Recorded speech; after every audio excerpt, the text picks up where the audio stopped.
link up for it. Again, it's a very it's a very fun, dancey kind of song. And in the video, you've got all of these random women dancing to it, which is a lot of fun. But could you talk a little bit about sort of what inspired that, where it comes from? Yeah, so Are You Listening is just kind of about all the little acts of misogyny that women experience on a daily basis. And so, it talks about the verses, talk about how, well, sometimes, when you're being interrupted by a man, or when a man, starts mansplaining to you about some subject matter that you clearly know all about, or you say something, maybe you're in a meeting and you say something and then a man says it 5 minutes later and then everybody says, oh, that's a great point. Those are the kinds of things that happen to women all the time and that maybe don't really get noticed. People don't necessarily point them out and notice them happening, but women definitely notice them happening all the time. And so the song is just about are you listening? Are you looking at all these little things that happen on a daily basis?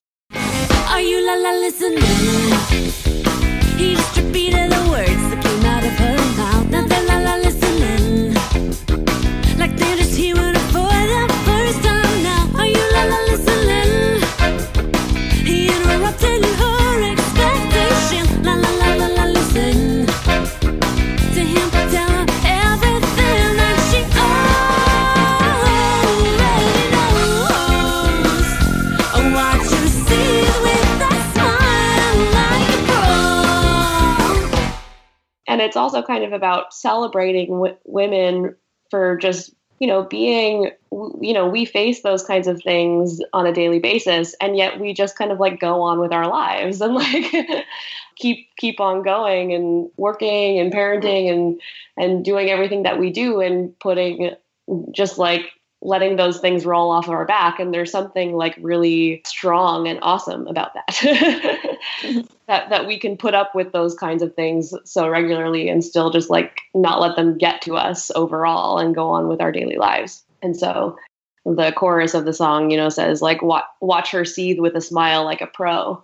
And that line in particular was actually inspired by watching the debates between Hillary Clinton and Donald Trump.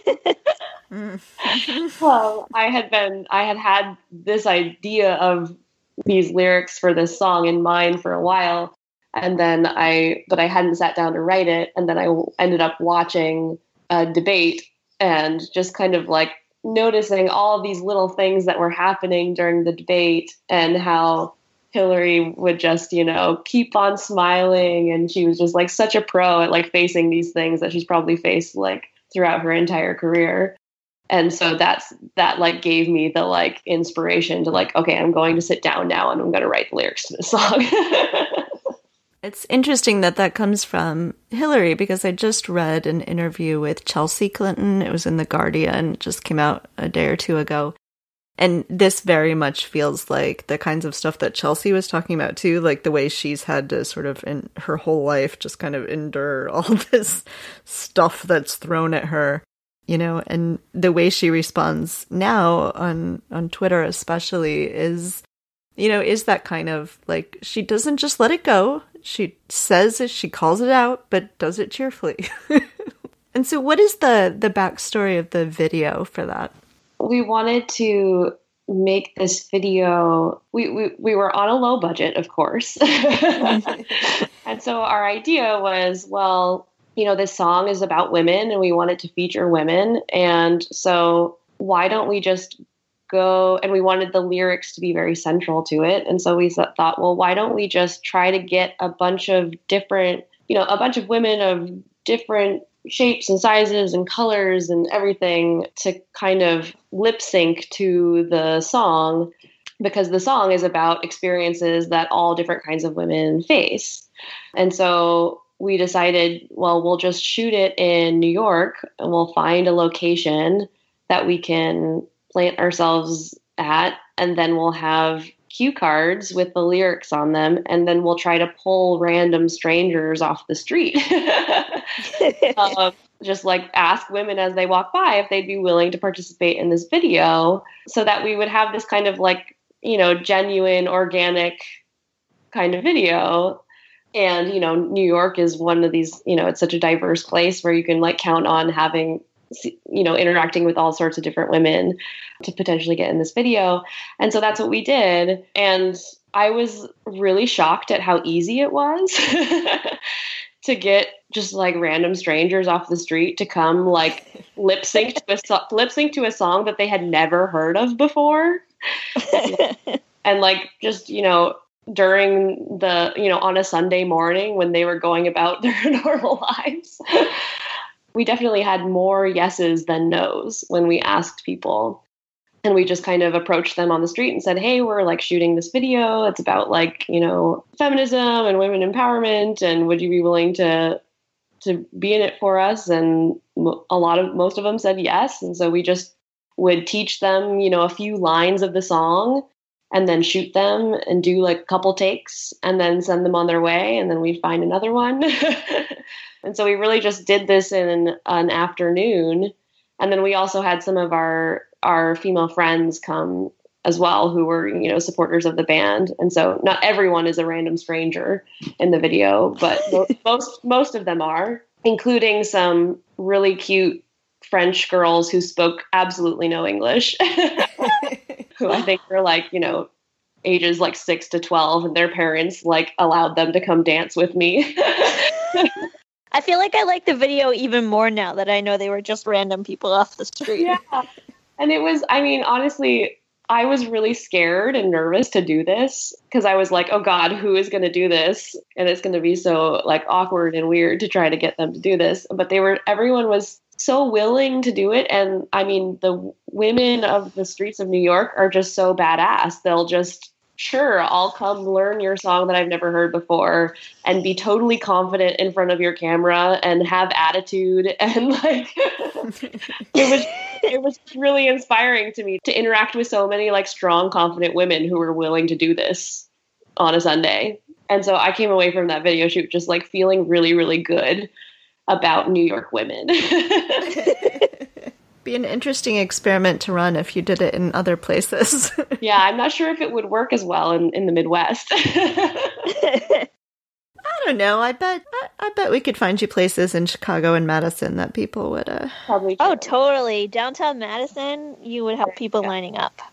So I don't want to forget to talk about philosophy a little bit as well. So can you, and we'll try to tie this back in around to what we're doing, but can you give us the brief version of what it is that you study and what it is that you teach? So I focus in ethics. And so my teaching is very much oriented towards both ethical theory. So theories about like what makes actions right or wrong, what's good or bad, what is it to be a good person, but also more like practical and applied questions like, is abortion morally permissible? Or should we use affirmative action policies in businesses and universities in the US? Or should we eat animal products? Or do we have a moral obligation to donate money to the poor?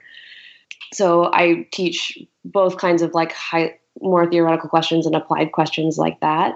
And then my research is a little bit more abstract. So this is where we get into meta-ethics. Meta-ethics, instead of asking questions like those that I just mentioned, in meta-ethics, we're asking more background questions like, what are we even doing when we say that something is morally right or wrong? Are we expressing a belief about the way the world is that can be like objectively true or false? Or are we just expressing a kind of like positive or negative attitude towards something so that when I say like abortion is morally permissible, I'm not really saying something that can be true or false per se. I'm just kind of expressing like a positive attitude towards it. And the kinds of questions, if you do think that what we're doing when we make these moral judgments is like expressing beliefs about the way the world is that can be true or false, then you get into this question of what do those like moral facts, what are they like and how do they relate to kinds of ordinary scientific facts? And that's the kind of questions that I focus on in my research. And so I am somebody who thinks that there are objective moral truths that are out there and that we can know them. And I think that they're very different from ordinary scientific truths. So I don't think that we can know the moral truths just by like going and performing experiments and making observations, because they're a very different kind of fact out in the world. And we have to know them through like a different way, through like pure reasoning. So that's kind of the gist. I have a very important philosophy question for you. Okay. What do you think about the television show The Good Place? Philosophers are very excited about The Good Place. I can attest to that in my household, yes. Yes, they're very excited that The Good Place exists. I haven't watched the whole thing. I've watched a few episodes. I thought it was great. The philosophy that they refer to in that show definitely is like good, like mainstream philosophy. And apparently they have like philosophers actually like consulting on that show. So I feel like they're doing a good job of it.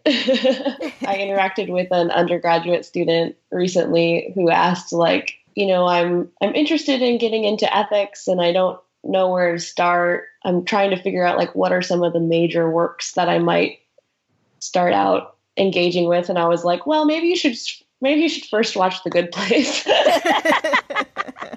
That's awesome. And it'll give you kind of like a nice little spread of various philosophical works that you might find most interesting, and then choose to read one of them.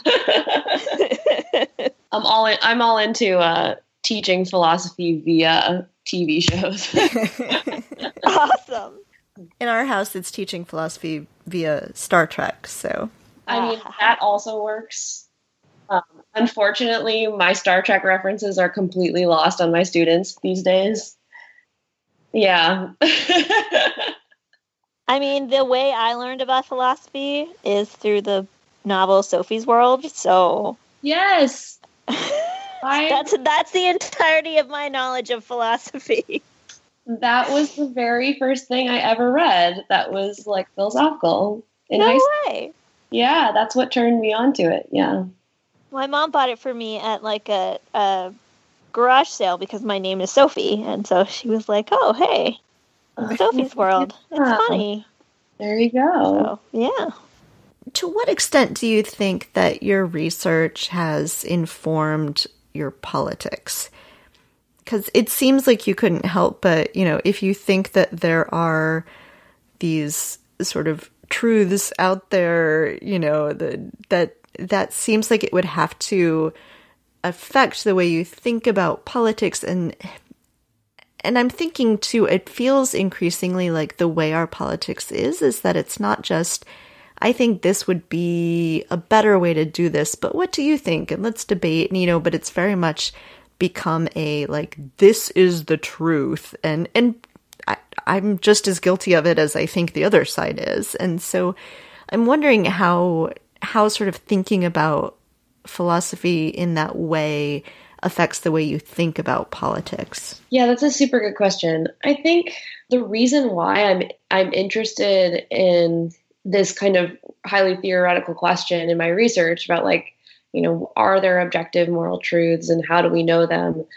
I'm interested in those questions precisely because I think that there are all these, like, more practical, particular moral questions that are definitely part of what I think are relevant when thinking about politics. I think that those moral questions are really important, and that there is a truth of the matter, and that it's not okay for us to just, like, agree to disagree on certain things, but we actually have to be, like, trying to do the morally right thing. Yeah, so I think I do have a tendency to think that when we're doing politics and we're trying to, like, organize our society, we should be trying to, you know, do the morally right thing to create a world where people are being treated in a moral way, where people have equal rights and freedoms and opportunities, and that it's not just a matter of opinion, but it's an important issue where there is an objective fact of the matter about what we should do. And I don't think that's a bad thing. I think there's certain